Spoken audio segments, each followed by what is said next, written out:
Students, as I said, I will be showing you the percentages of loss of earning capacity in the Workmen's Compensation Act.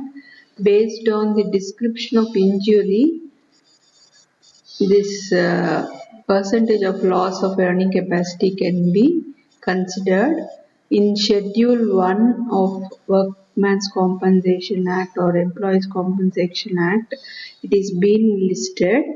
As you can see now, the list of injuries deemed to result in permanent total disablement means here loss of both the hands, that means 100% of loss of earning capacity can be considered.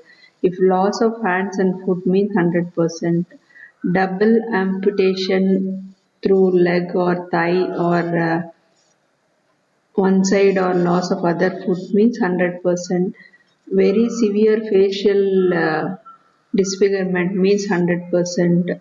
All these cases they are treating the compensation of 100 percentage of loss of earning capacity in case of permanent total disablement.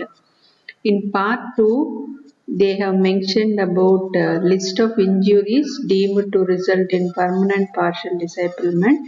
Based on that disablement, the percentage of loss is being considered. That is amputation through shoulder joint means 90%, shoulder with stump less than 20.32 centimeters from tip of acromion, then 80%. Like that, based on the disablement category, this percentage of loss of earning capacity has been given. As you can check with that percentages, it is understood. Loss of thumb, 30% of loss of earning capacity. Loss of 4 fingers of one hand, 3 fingers, 2 fingers. Like that, each and every loss of percentage of capacity can be given in this part 2 schedule.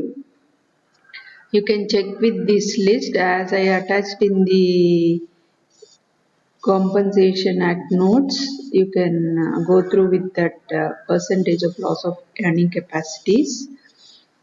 Now, other injuries, when we come across loss of one eye without complications means 40% of loss can be considered. Loss of vision of one eye 30%, loss of partial vision of one eye, like fingers means whole finger means 14%, like that each and every parts of our body has been deciding about the earning capacity of the employee. Based on that, compensation percentages will be calculated.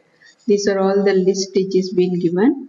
And then, as I said, in calculating of compensation factor, relevant factor is being considered.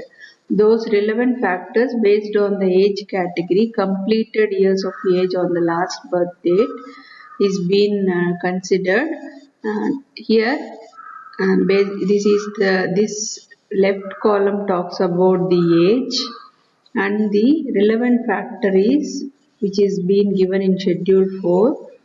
According to the case of permanent disablement and death means this factor will be considered based on the age of the employee who met with an accident.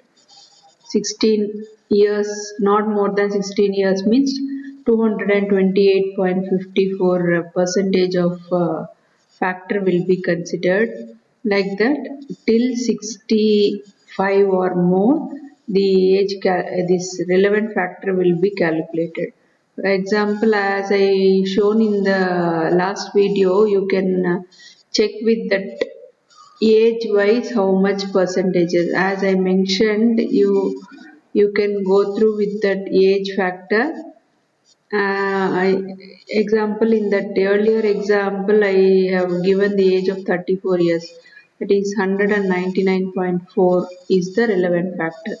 Based on the age of the employee when he met with an accident, this age relevant factor will be considered.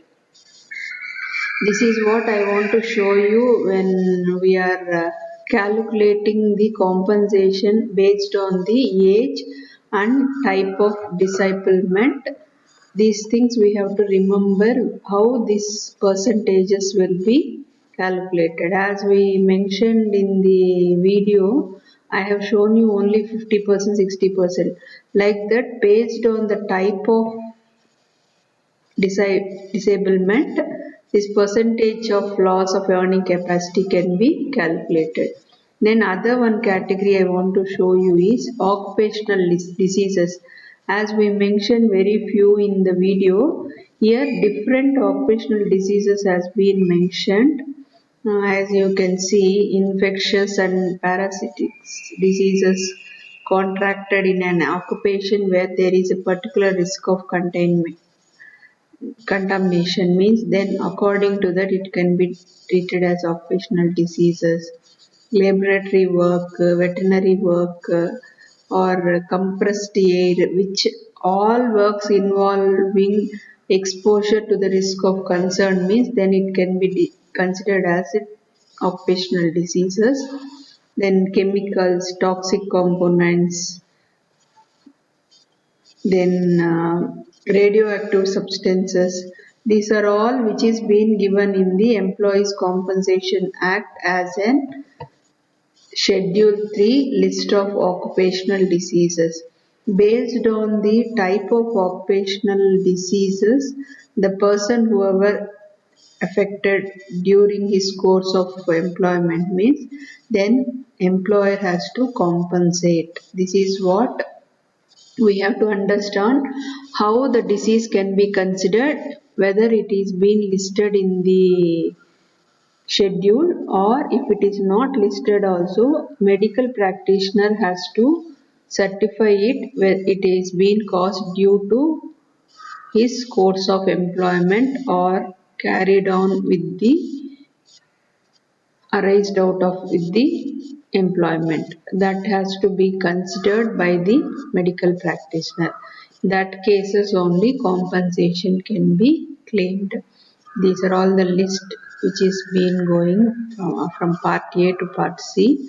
All works involving exposure to the risk concern means then we can treat it as occupational disease.